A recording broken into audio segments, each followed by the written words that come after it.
All right, welcome back to WMMA Scene Now with your host Chuck Stevenson. Welcome to episode 92 of the WMMA Scene Report regular show where we go over everything going on within the world of women's mixed martial arts. News, reviews, rankings, updates, previews, a little bit of everything. If it has to do with women's MMA, we're pretty much likely going to go over it. So not a whole lot to talk about tonight, mostly just going over last weekend, this upcoming weekend, and some news events. So let's get down into it. First up, we're going to this past weekend's fights. Now, these are a little bit out of order, but first up, at LFA 103, at a strawweight bout, Vanessa Demopoulos defeated Cynthia Arcio via TKO due to punches at 37 seconds of the first round. Bit of a surprise finish here. Did not expect Demopoulos to finish Arcio with strikes. I would have expected her to, if she was going to finish, I would have guessed a submission. If it was Arcio to finish, I would have suspected strikes. Anyway, Demopoulos climbs to 6-3. Arcio falls to 5-3. And then also at strawweight, Giovanna Canuto defeated Amanda Borg via submission due to armbar. 4 minutes, 51 seconds of the first round. Canuto climbed to 1-0. Borg fell to 0-6. Now, obviously, I called it last week. This was an LFA special, and this looked like this. I don't understand. Okay, she was 0-5, is Amanda Borg, and I don't mean to trash her. I don't know her or anything, but she literally looked like she had no clue what she was doing in the ring. Like, if you've ever seen the Elimele McFarlane versus Soccer Mom fight, that's what this looked like. This girl looked like she was like, what am I doing in here? And yeah, I only saw the finish, the start of the fight and the finish, but that's what it looked like. So obviously LFA getting someone they wanted to win a win here. Then on Saturday over in Europe, FEN 33/Lotos Fight Night 5 had one ladies bout. Ekaterina Shakalova defeated Isabella Badarek via unanimous decision. Shakalova climbed to 5-1. Badarek fell to 8-7. Shakalova is starting to look like a prospect there in bantamweight. Badarek, I mean, she's a journeyman fighter, but this is who you got to fight when you're still, inexperienced. So nice win there for Ekaterina Shakalova. Hopefully she takes a step up in her next fight. Also on Saturday, Octagon 22 had two ladies bouts. First up, Lucia Sabova defeated Christina Netza in a bantamweight bout via KO due to high kick. Minute 30 seconds of the first round. Sabova climbed to 3-0. Netza fell to 3-2. If you haven't seen this finish, go look it up. I think it's listed up on the WMMA subreddit. The kick from Sabova landed square on like the neck / base of the skull of Netza. I mean, she went out. I watched it live. I was like, oh, she did. And it was a very nice finish there for Lucia Sabova, who seems to be a very nice prospect there up over in Czech Republic. And then at a 141-pound catch weight, Lucia Pudulova defeated Mayu Suatima via unanimous decision. Pudulova climbed to 11-6. Suatima fell to 8-6.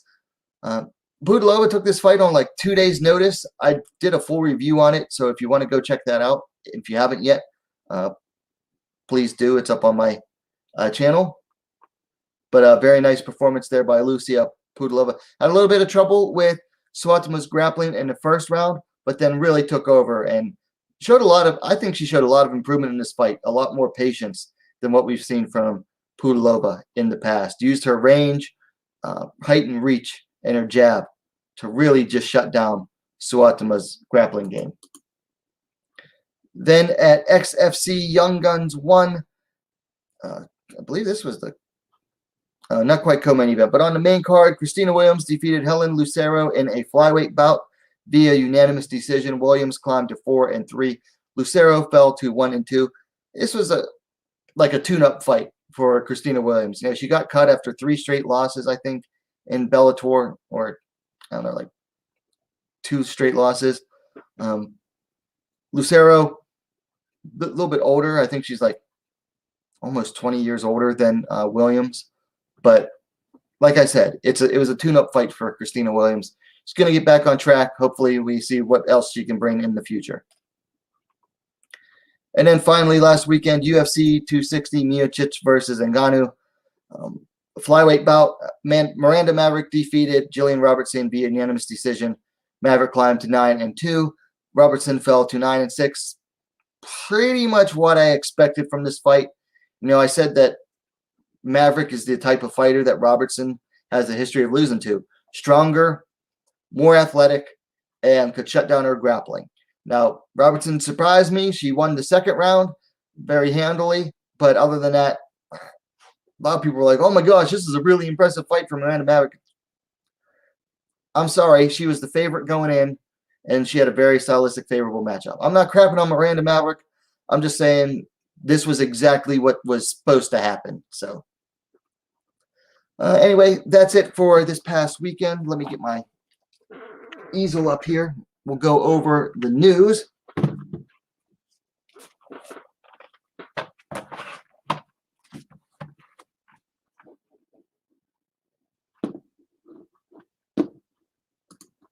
All right, so this week's news. First up, Rising veteran Maria Oliveira, who is a 12-4 atomweight, has signed with Invicta FC per her management. I believe she's with On the Road Management with Shu Hirata. He's managed a lot of fighters who have fought in Rise as well. So should be that's a nice signing for Invicta, who it seems like their fate is really up in the air at this point. Deep Jewels 33 goes down May 5th. They added like 1, 2, 3, 4, 5 fights this past week. So first up, they decided the atomweight semifinals for their atomweight Grand Prix. Shiyu Park will face Sari Oshima, and Aya Murakami will face Hikaru Ono. They also added the tournament reserve bout. Emi Tomomatsu will take on Mizuki Nisei Oshiro. Then they added a minus 51 kilogram bout between Ottawa Nagao and Eru Takebayashi in a battle of 17-year-olds. And then they added a strawweight bout. Shoko Fujita will take on Hime. That's one to look forward to as well. Then Lux 13 goes down May 7th in Mexico. They have the strawweight tournament semifinal bout between Tani Torres and Yaneth Vidal. And then they have a bantamweight bout. Mayana Souza coming in 8-1, Jessica Ortega will take on Elizabeth Rodriguez. But keep an eye on the strawweight tournament bout. Yes, Tani Torres and Yaneth Vidal. The winner of that will face, what is her name? My mind's drawing a blank. Anyway, the winner of that will go on to the finals for the Lux strawweight tournament, and the winner of that final will be crowned their inaugural strawweight champion. Anyway, Open FC 4 goes down May 22nd in Moscow. They added a bantamweight bout. Mayana Souza coming in 8-1 out of Brazil, taking on local talent Zara Dishekova coming in at 9-4. And then MMA Series 29 goes down April 3rd. That's tomorrow in Belarus. Or no, that's Saturday in Belarus. Flyweight bout. Anissa Karamova making her debut, taking on Karina Chaplinskaya coming in 2-0. And then UFC Fight Night goes down April 17th in Las Vegas. They added a bantamweight bout. Zarafan dos Santos taking on newcomer Josiane Nunes.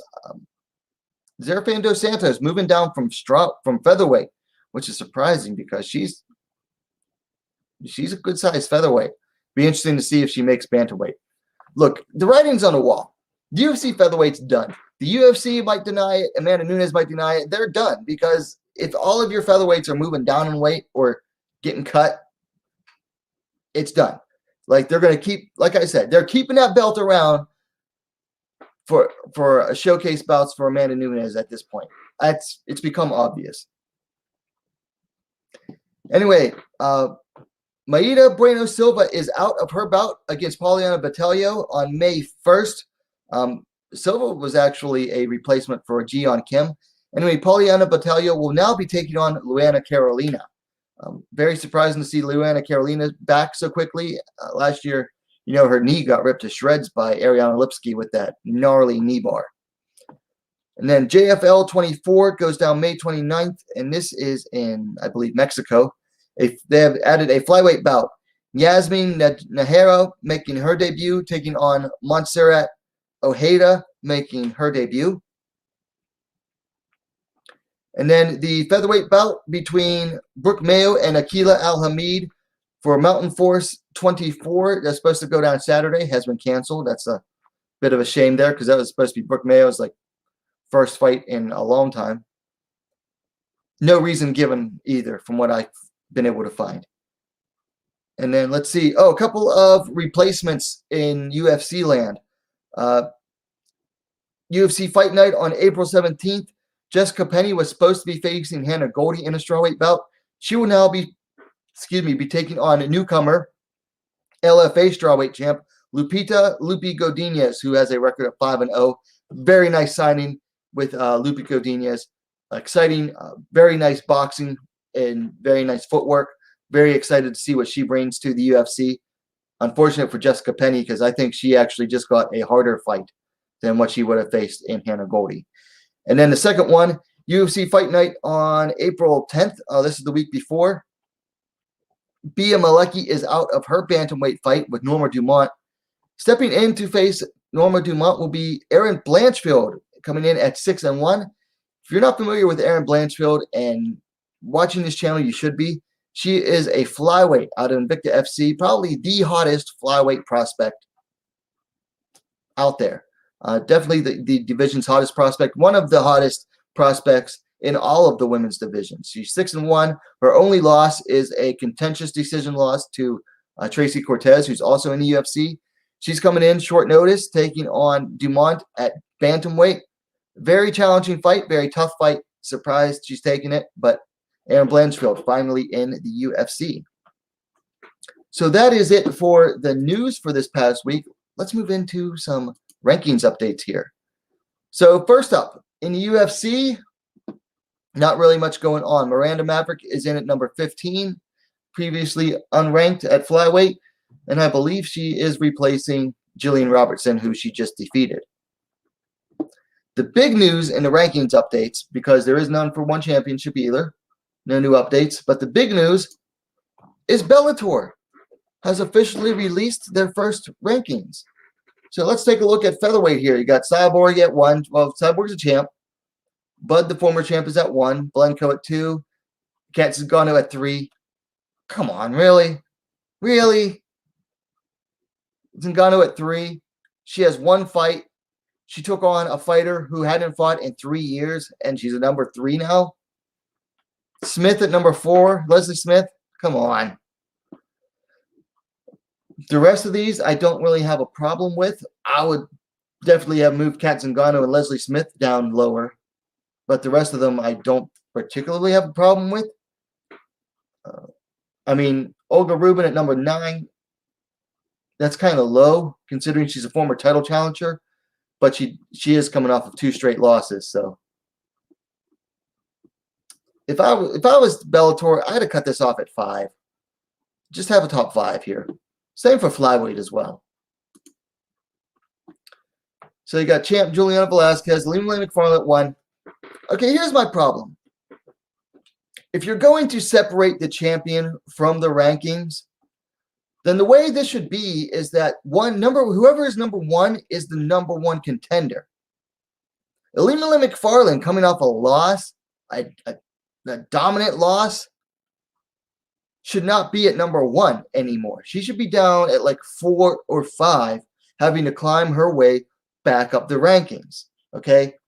Now, if you were to say Velasquez was number 1 and then it went from there, the champion was not separate, then okay, I could see that.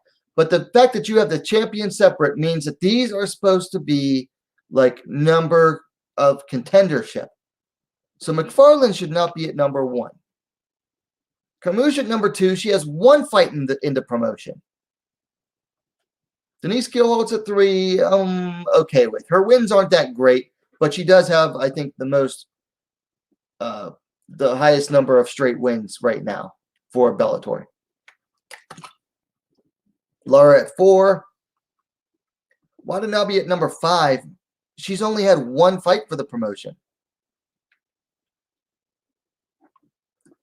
Kate Jackson at 6. Vita Ortega at 7. Mandy Baum at 8.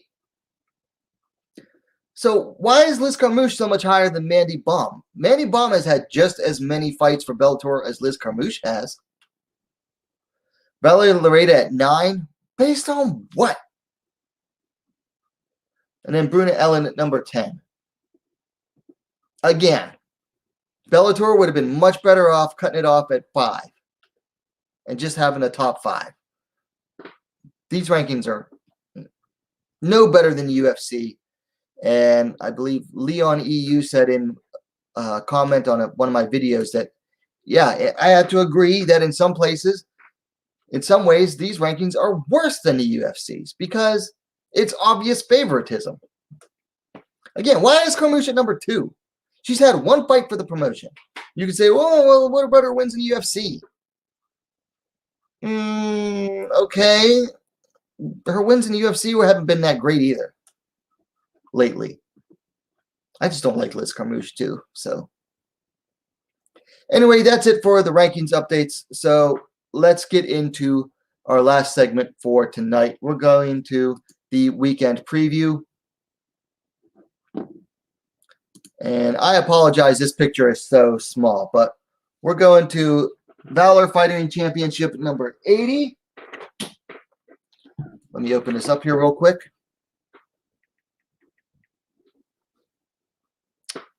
First bout is in the bantamweight division. Morgan Hickam coming in 1 and 2, taking on Hannah Rosario coming in at 0 and 1. Let's see, they're roughly, looks like Hickam's the elder fighter, 32 to 30. Excuse me, Hickam's the taller fighter as well. I'm not making a pick on this one. Then at strawweight, Emily King is taking on Jessica Ruiz. King coming in 5 and 4, Ruiz 0 and 2. Looks like Ruiz is the older fighter, 36 to 28 for King. Same height. Looks like Emily King's going to have a nice reach advantage, though. 65.5 inches to 60.5 inches. I'm going with Emily King. This is... VFC is pretty much a regional promotion. If I didn't see updates on them on like Instagram and Twitter all the time, I probably wouldn't have included them. But Hickam is a one-time Invicta FC vet, and then Emily King is like a 2-time Bellator, couple-time Invicta veteran. So I thought I'd talk about these fights. Then also on Friday, Cage Fury FC number 95 has one ladies bout, strawweight division. Alana Arnett taking on Hillary Rose. Arnett making her pro debut. Rose coming in 4 and 2. Last fought, she lost to Cheyenne Bays on a contender series 7 months ago. Same age. Looks like Arnett's 2 inches taller. I mean, 4 and 2 taking on a debut. I'd go with Hillary Rose to win this one if I were a betting man. Let me go to Icon. Oh, by the way, CFFC is on in UFC Fight Pass. So is Icon Fighting Federation number 6, which goes down tomorrow night, Friday night. They have 3 ladies bouts. First up, what is this girl's name? Teresita de Jesus Lopez. She's actually the one on the right-hand side. They reversed the names here. Taking on Abigail Montez. Montez coming in 1 and 0. Lopez making her debut. No stats available for Lopez. Montez is apparently 21 years old. Stands 5 feet 4 inches, 163 centimeters tall. I'm not making it. All I know about Abigail Montez is that she trains out of Lobo Gym and Team Grasso with, Alexa Grasso and Irene Aldana. She's probably the safe pick there, but I'm not a betting person. If I was, I wouldn't bet on that fight. Then we have Andrea Vasquez Pantoja.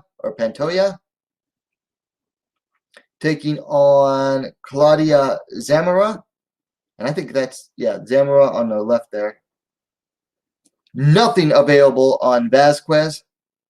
Zamora is 1-1, coming off a win via decision 5.5 months ago. Looks like she is 34.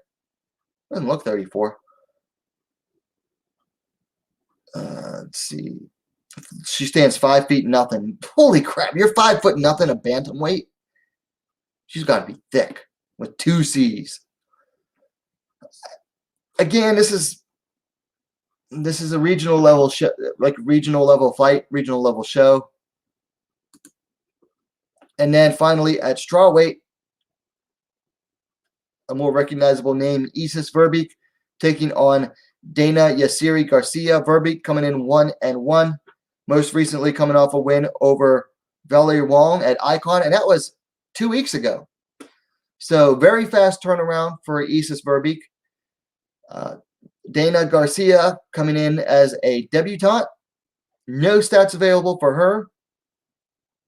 The Dutch fighter Verbeek is 26 years old, stands 5 feet 4 inch, 164 centimeters tall. I don't know anything about Garcia, so my usual standard is go with the fighter you know, which would be Isis Verbeek. And then finally this weekend at Bellator 255, we have a flyweight bout. Kana Watanabe taking on Alejandra Lara. Watanabe coming in 9-0-1. Azul coming in at 9-3. Watanabe last fought a year and change ago against defeating Lara Joanny via TKO due to ground and pound. Lara last fought Vita Ortega via unanimous decision like a week earlier than Watanabe in Bellator. Let's see. Watanabe's the elder fighter, 32 to Lara's 26. Lara is slightly taller, 5 feet 7 inch, 169 centimeters to Watanabe's 5 feet 6 inch, 167 centimeters. Lara has a little bit longer reach though, 69 inch, 175 centimeters to Watanabe, 66 inch, 168 centimeters. So I did a full preview on this. If you want, please go watch it after the stream. I picked Alejandra Lara to win. She's better in the stand-up. Watanabe tends to take a lot of shots straight to the chin. Very straight up stance. Head never moves off the center line there. If it gets in close, it could go Watanabe's way, but we'll just have to see. Anyway, I picked Alejandra Lara to win. She's just been in there with, tougher competition than Watanabe has overall. So that is it for the weekend picks, and that is it for the show, episode 92 of the WMMA Scene Report.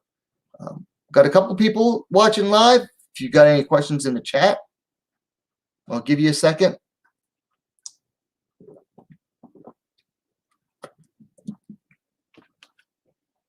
Looks like a no. Like I said, short show tonight. Not a whole lot to talk about. Should be a quick weekend. Almost all of these shows, unfortunately, are on Friday. I'm not sure if there's any MMA going on Saturday. I'm sure there's MMA going on somewhere. Look up Grabaka Hitman's blog post. He goes by Kaposa or Grabaka Hitman on Twitter. He usually has like every combat sports event listed for the weekend. So definitely check out his blog posts. Also, if you haven't yet, go check myself out on Twitter at NowWMMA. That's at NOWWMMA. I retweet almost every fight announcement I find. I post all of my videos there as well. Just about everything that I can find that is news related, I retweet it or share it on there. So definitely go follow me on Twitter if you're on Twitter. Anyway, that is it for tonight's show. Now, if you're watching it on the replay, let me know your thoughts in the comments down below. If you like it, please give it a like. If you're watching live, please give a like as well. Share the video. That's how news about the channel spreads. And while you're at it, if you haven't yet, what are you waiting for? Subscribe to WMMA Scene Now, the most complete women's mixed martial arts dedicated platform on YouTube. Thanks for watching. We'll see you next time.